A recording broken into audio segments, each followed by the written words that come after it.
Olá, boa noite.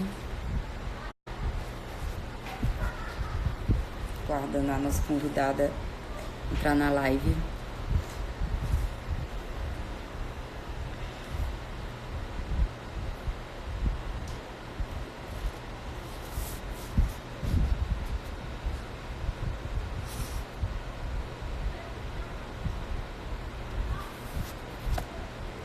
Boa noite.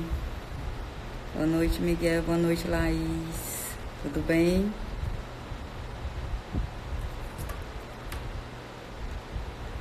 Guardando a nossa convidada Flávia Cunha participar aqui. Que acompanhar a nossa live.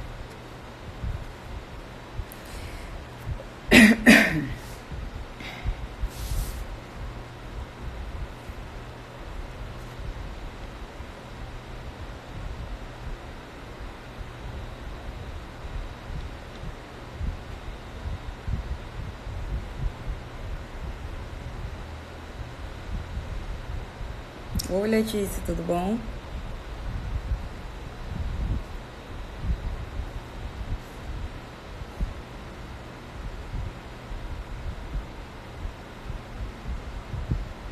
Mariana, tudo bom?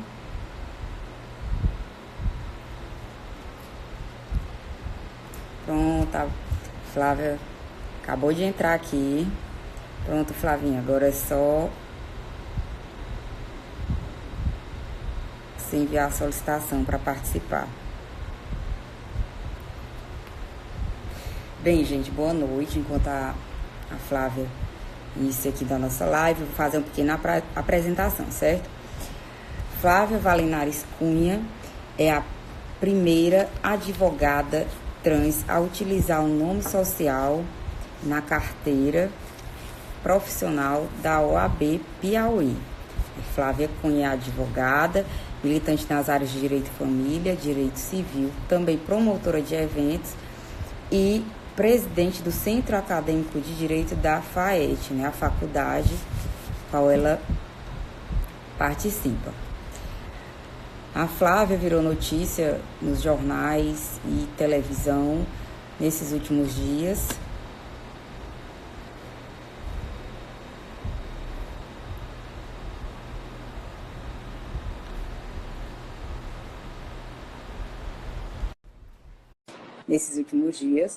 Ao receber a sua carteira. Inclusive, a Flávia foi a pessoa que fez o juramento, a oradora da turma. Pronto. Então, hoje, nós viemos debater a questão da criminalização da homofobia, que está tramitando no STF. Desde ontem está em votação. E hoje, eu estava até ouvindo no jornal, que hoje não iria concluir. São 18 tópicos da votação do relator, e hoje ele iria ler até o 9º tópico.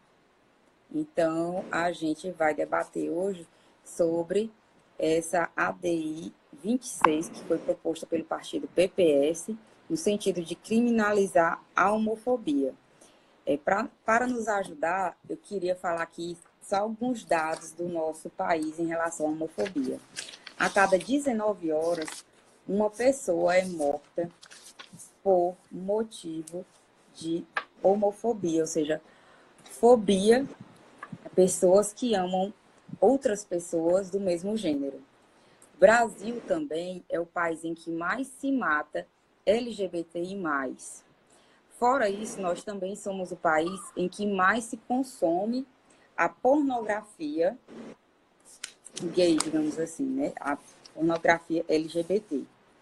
E eu acho que, pelo menos para mim, o dado mais assustador é que a expectativa de vida da pessoa trans, principalmente a transgênero, é de 35 anos de idade, enquanto o restante das pessoas, a média brasileira é de 70,2 anos.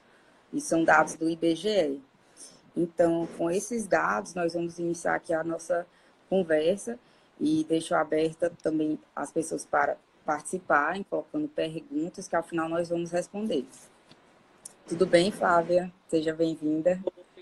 Boa Deu noite. tudo certo aí?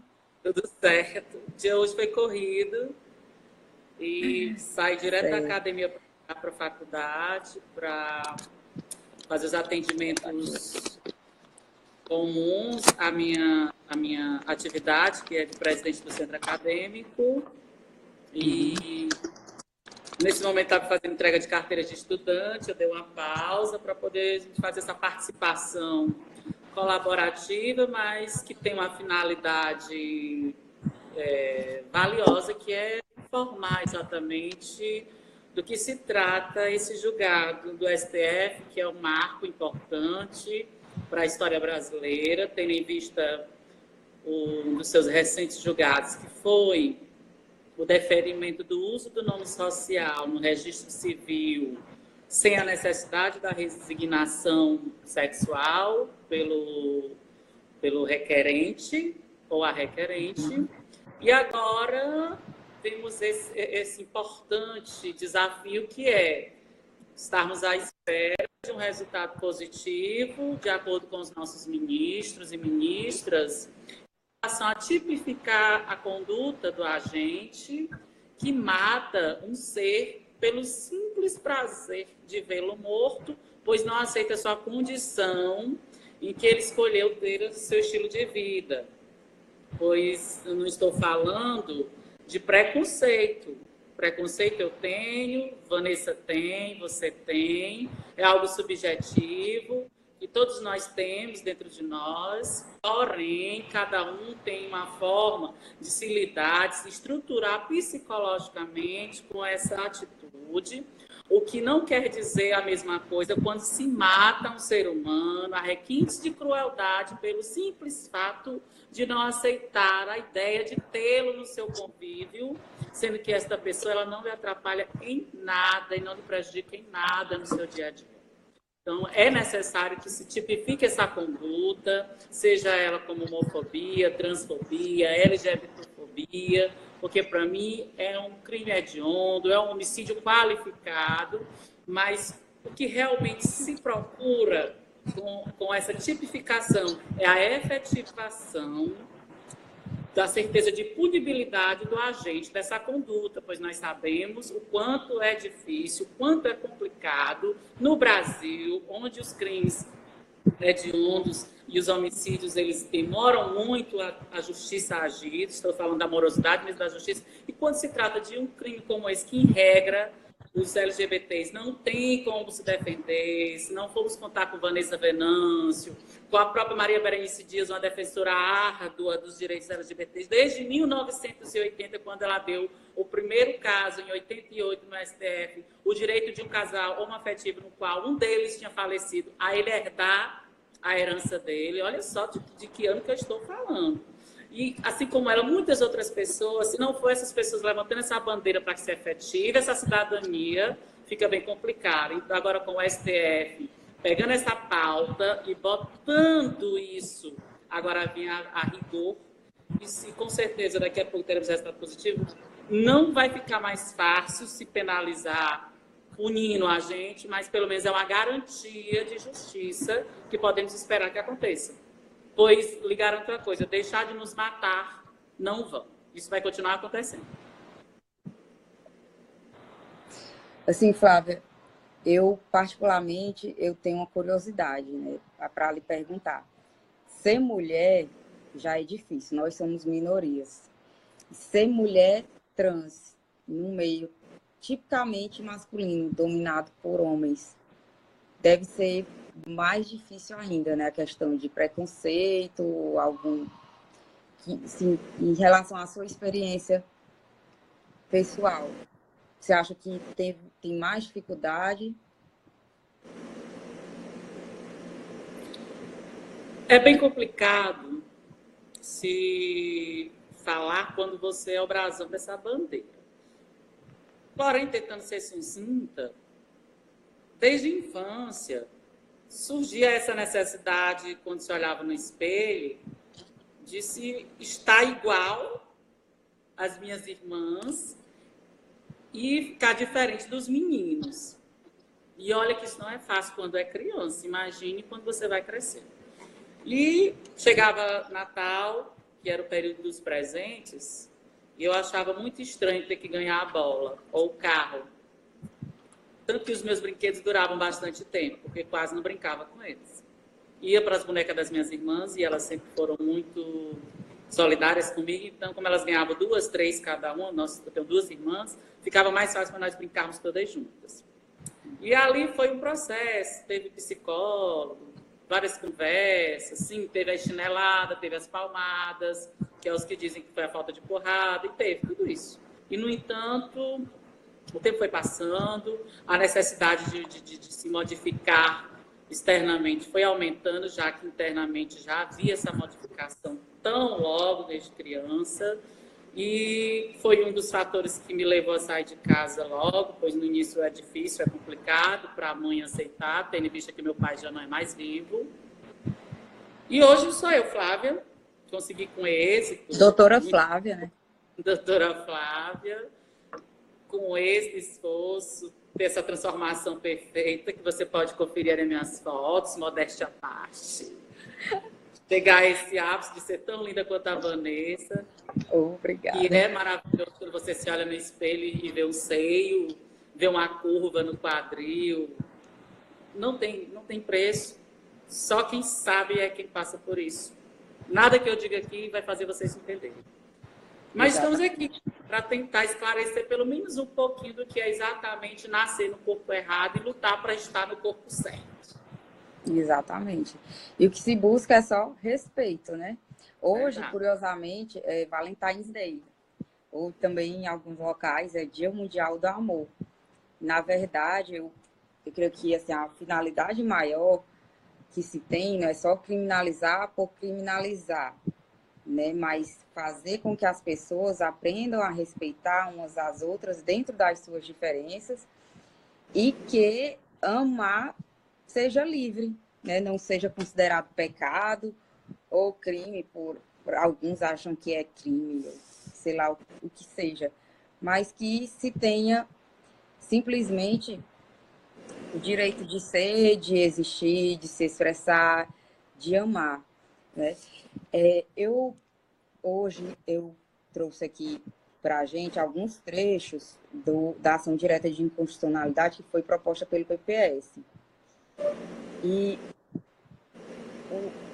eu achei curioso, e até é um dos pontos que eu gostaria de debater, é a questão que nessa ADI se coloca aqui no inciso 2.1 dos fatos. A homofobia e a transfobia constituem espécies do gênero racismo, na medida em que racismo é toda ideologia que pregue a superioridade ou inferioridade de um grupo relativamente a outro, e a homofobia e a transfobia implicam necessariamente na inferiorização da população LGBT relativamente a pessoas heterossexuais, cisgêneras, que se identificam com o próprio gênero. Né? Falando questão que o que se quer colocar é que, na verdade, antigamente existia uma ideia de que o europeu ele era superior a nós aqui mais para baixo, né, da América Latina. E que existem algumas pessoas que têm a ideia que o heterossexual, cisgênero, tem uma superioridade em relação à pessoa homossexual, ou à pessoa trans, enfim. É o primeiro ponto que eu gostaria de levantar. O segundo ponto é que, doutora Flávia, a sua opinião pessoal, você acha adequado propor na lei a equiparação da homofobia com racismo, ou seria mais válido, mais efetivo uma lei específica só para tratar de LGBTfobia, transfobia, lesbofobia, homofobia?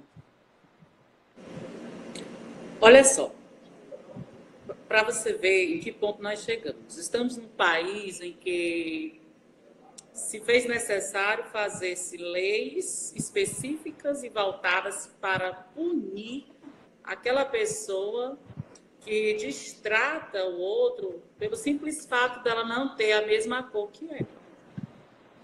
Dela não gostar daquela pessoa e desrespeitá-la a ponto de de comparar ela com um animal, como chamam de macaco, de negro fedorento, e até mesmo como a própria pessoa negra está acostumada a ser comparada com o ladrão, porque aqui no Brasil, se é preto, é ladrão.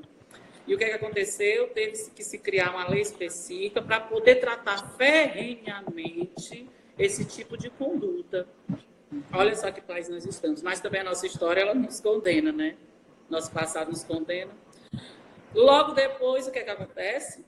Se cria uma lei específica, codifica-se dentro do próprio Código Penal feminicídio. Feminicídio. E por que isso acontece? Justamente pelo número excessivo de mulheres assassinadas a todos os dias, pelo simples fato de ser mulher.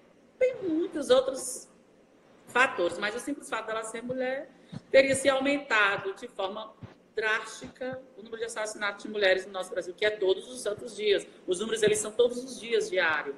Então, tem-se lei específica, código específico, legislação específica para se tratar disso. Então, chegou-se à conclusão de que com os LGBTs está do mesmo jeito. Vai ser necessário uma atenção específica, uma codificação específica, tipificar a conduta, qualificá-la, majorá-la, pelo simples fato de que eu não suporto gay, vou matá-los, vou banir. E notou-se isso com esse caso que tem.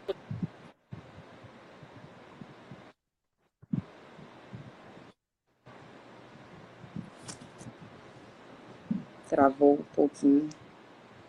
Ao final, porque eu vi uma parada do vídeo.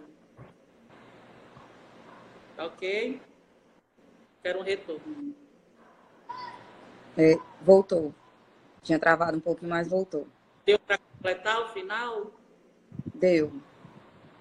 Ok, é isso. Então, não é por uma questão de privilégio, veja só, não é mimimi, é realmente uma atenção específica que está sendo necessitado, já que o legislador é omisso, como sempre, aqueles que nós escolhemos para nos representar continuam omissos, e o judiciário fazendo seu papel, o que é plausível e é louvável. Apesar de chamarem de ativismo judicial, isso eu chamo de trabalho prestado à sociedade de verdade, coisa que o legislativo não tem feito há muito tempo. Proatividade, né? Porque sempre que um juiz, no caso do STF, está nessa posição como juiz, ele tem que responder à sociedade de alguma forma. E quando não existe lei, no artigo 4º da Lei de Introdução ao Antigo Código Civil, quando eu estudei, chamava LCC, né? Mas boa noite, Pedro. De direito brasileiro. Boa noite, Rafael, também é doutor Pedro. Olha aí, boa noite, Pedro Arraes. Aqui tem muito família Arraes também, viu? Laís Caroline, maravilhosa.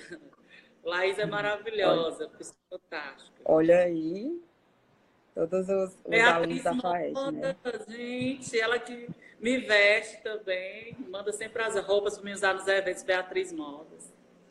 Porque além de advogada, você também é promotora de eventos, né? Sim.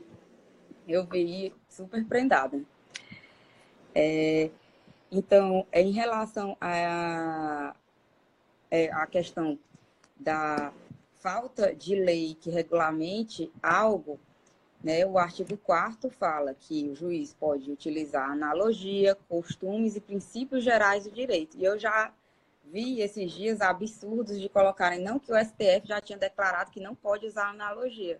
Mas, assim, eu particularmente, eu não sou a maior e nem melhor jurista do Brasil, eu sou humilde jurista, assim, na minha opinião, tem que se analisar caso a caso, e a analogia que se colocava eram em habeas corpus, em temas totalmente diferentes. Então, desculpa, no popular, não tem nada a ver o lé com o cré. Né? O que a gente quer falar absurdo que a gente vê. E a questão de criminalizar a homofobia, transfobia, não é só em relação também ao sujeito, que é a vítima, mas a motivação, né, ao preconceito. É o que eu deixei bem claro logo no início, é a motivação do crime. Porque não é pelo preconceito, não é o preconceito propriamente dito, porque eu tenho, você tem, e muitos de nós podemos sobreviver tranquilamente com esse fator subjetivo, não atrapalhando convivência com ninguém, mas tem outras pessoas que já são doentes mesmo, que precisam se Isso. tratar. Então, são uma série de fatores que fez com que se chegasse a esse ponto, né? E assim, Flávia, até uma curiosidade, às vezes eu fico pensando, o que será? Às vezes, assim, porque tem a violência contra a pessoa LGBT, mas em especial eu vejo que a mulher, e aí nesse conjunto tá, claro, com certeza a mulher trans também, mas nós, mulheres em geral, eu e você, parece que a nossa figura de não sei o que é na sociedade, é ameaçadora. O que é que a gente faz? Por que é que a gente é tão vitimada diariamente? Não só em relação ao número de homicídio, mas ameaça, lesões corporais, né, do grau mínimo a um grau máximo, eu vejo muito essa questão da figura da mulher, muitas vezes configurando como vítima. Não é à toa que foi, em 2015, criado o feminicídio. Não é só tipificado. Criado não, porque já existia, mas não era tipificado. Ocorrer já ocorria, assim como ocorre a homofobia, LGBTfobia, LGBTcídio, enfim, ocorrer, gente, ocorre. Os dados estão aí. E esses dados também, a gente tem uma grande dificuldade de fazer um levantamento, porque os órgãos públicos que competem fazer esse levantamento e registro de dados, muitas vezes não fazem o devido registro. Não colocam, muitas vezes, no BO um nome social, o gênero correto, a motivação. Também já cheguei a ouvir absurdo dizer, não, isso aí é só briguinha de namorado, marido e mulher, questão passional. Não é, gente. Não é. Vai muito além disso. Tanto que a lesão, a maioria dos crimes é no rosto. Parece um ódio. Eu tenho um ódio dessa figura e eu quero... Há estudos, já estudos comprovando, isso é ciência comprovada já, que a face é onde eles tendem a atingir para desconfigurar, que é onde está a vaidade da mulher. Isso é um estudo comprovado, inclusive, a delegada Eugênia Villa, doutora, né, nesse assunto, já provou por A mais B que é isso mesmo. E observa-se que todos os crimes onde a conduta feminicídio ela já é incorporada ali, né? A face da mulher ela é desconfigurada, é atingida de forma brutal para que ela fique irreconhecível. Aí exatamente. O que eu queria acrescentar, Vanessa, vocês sabiam que o crime contra as transexuais ela pode também ser qualificada dentro do feminicídio? Tranquilamente. Basta ter uma advogada boa, danada, que saiba fundamentar e provar por A mais B que pode sim ser qualificada dentro dessa conduta tipificada como feminicídio, sim. Não é à toa que se usa por analogia a Lei Maria da Penha, casal afetivo. Principalmente se o casal, um dos cônjuges for uma trans. Uhum. Até mesmo em relações afetivas familiares, né? Como o pai, uma mãe, como ocorreu pois no mas aí Rio de Janeiro. Eu mais a expressão violência doméstica.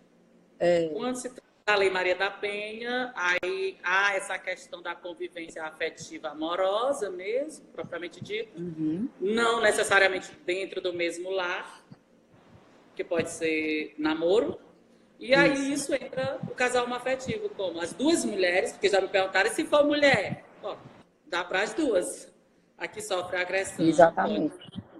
E se for dois homens, aquele que assume o papel, aquele que é o agredido. E o homem com trans, é óbvio, a trans. E dentro desse mesmo viés, a gente entra para a questão do feminicídio mesmo. Aquele que mata uma trans pelo simples fato dela querer ser mulher. Uhum. A documentação chega bastante cumprida, mas bastante convincente para o Ministério Público, para o júri popular e para o próprio Ministério Judicial pelo feminicídio ao assassinato de uma transexual, tranquilamente. Eu é questão assim, de muito... sou entusiasta nessa questão, porque principalmente em relação à retificação do registro com o nome e o gênero, porque partir do momento que você tem um nome feminino e o gênero feminino, acaba qualquer discussão.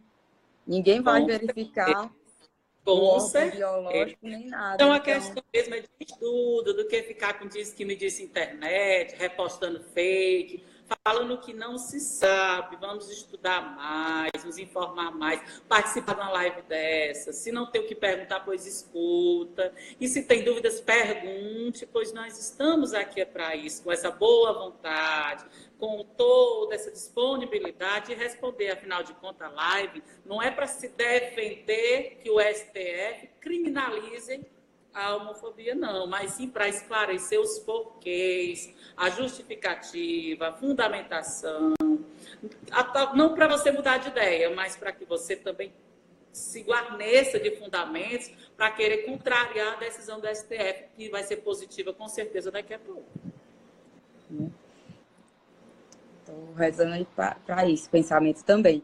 Um fato interessante também, Flávia, que eu pesquisei, tem um grupo europeu, que é o Transgender Group, que fez uma pesquisa em diversos países, né, da Europa, Ásia, América do Norte, América do Sul, e foi constatado, dentro de mais de 2.000 países, que o Brasil é o país em que se mais tem violência contra pessoas LGBTs. Isso é dado estatístico, eu tenho aqui as planilhas, porque eu pesquisei isso, então é um órgão internacional. Se comparar com o México, Guatemala, Estados Unidos, Japão, a gente consegue se sobressair, infelizmente, negativamente, né? Mais uma vez, em relação a isso. Então, eu acho que mais do que nunca a necessidade, sim, de se... Muito bem, mulher vaidosa. De se tipificar. Muito bem.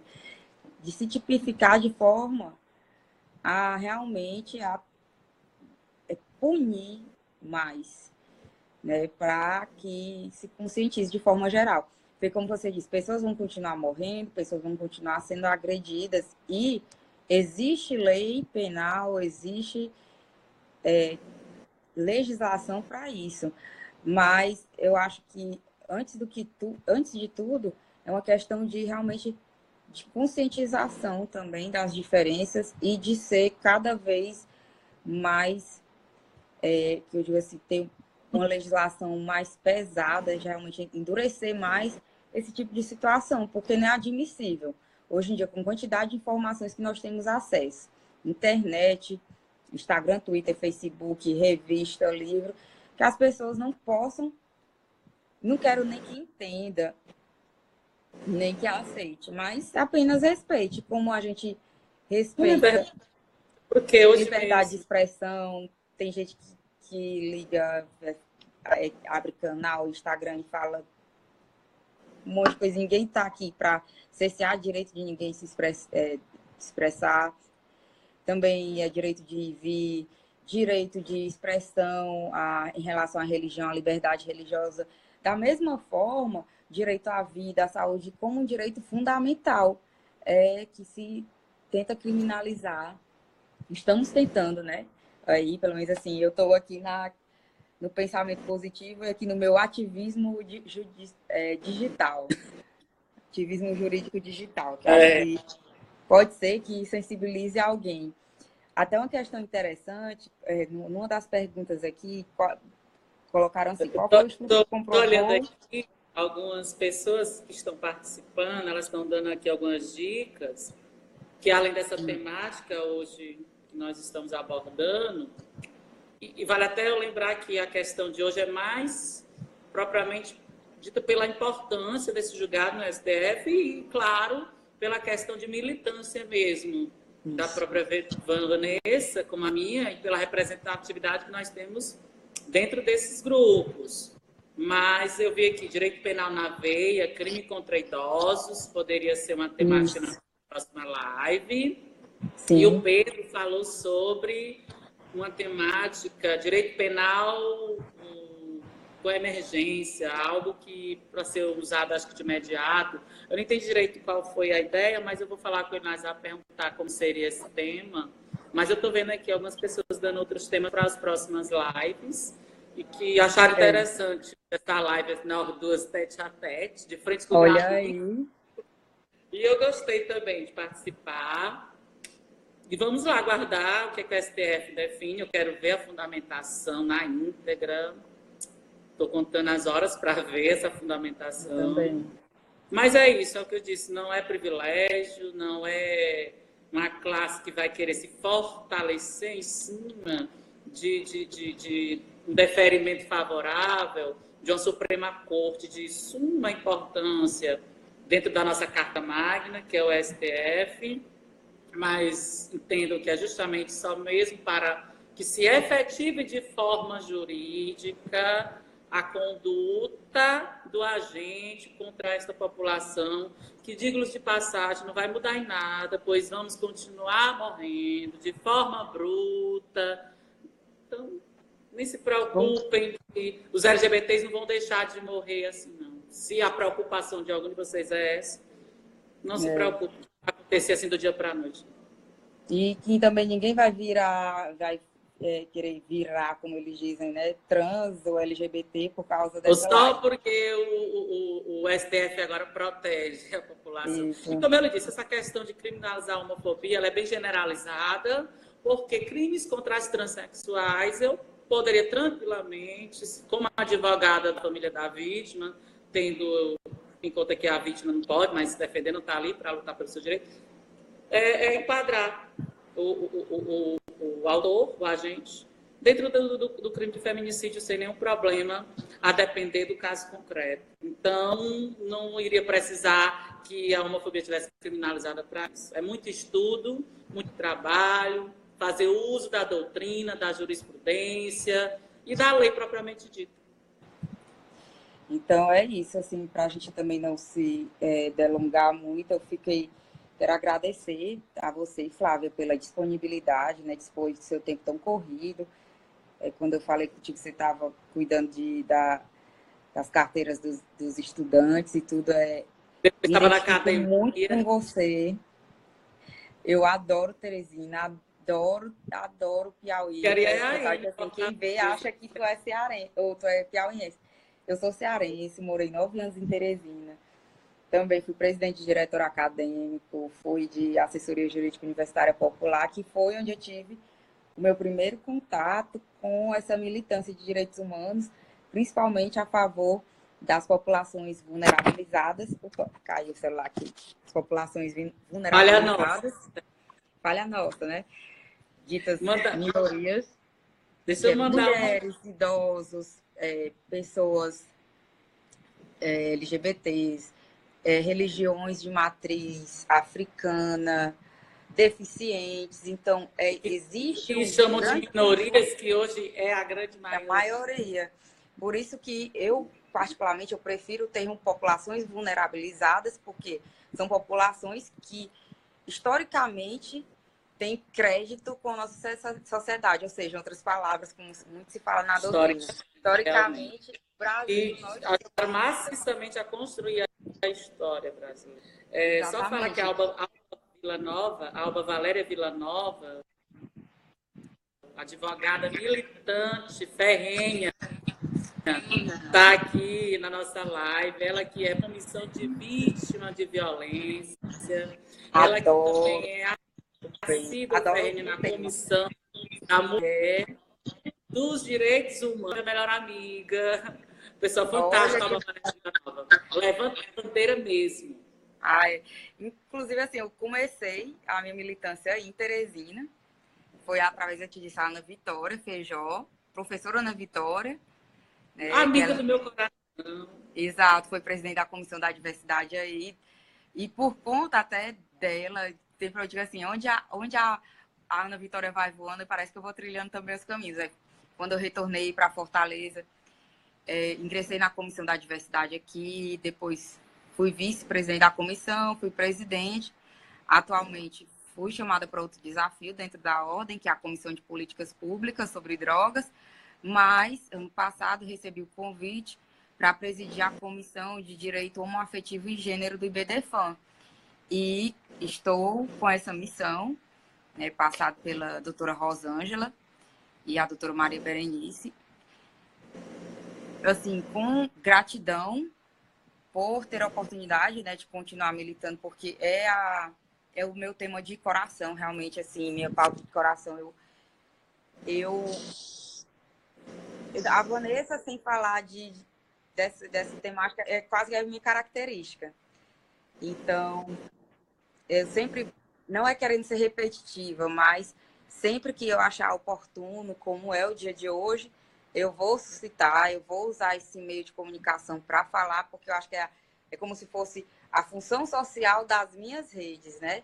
É conectar as pessoas Sempre para falo isso. informar e conscientizar. O bom das redes sociais é quando ela tem uma finalidade, uma função social, principalmente quando você é uma formadora de opiniões.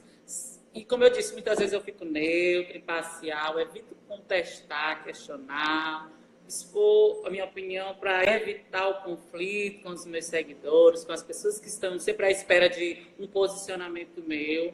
Então, quando se faz necessário, eu me posiciono e faço uso dessa finalidade, o uso da função social da rede social, que seria bem mais interessante. E, enfim, estamos aqui disponível para outra live, a gente combina. Tem um monte de gente sentada aqui na minha sala, olhando para mim, como se eu estivesse assistindo a televisão. E tudo calado que eu estou indo. Que eles estão encerrando Clara, a aula. grande E satisfação, continue. muito obrigada. E Também. quem não E me eu segue estarei... ainda, segue lá no Instagram. É só procurar no da Vanessa Venâncio. pode Flávia sim. Cunha. Isso. Pois um beijão.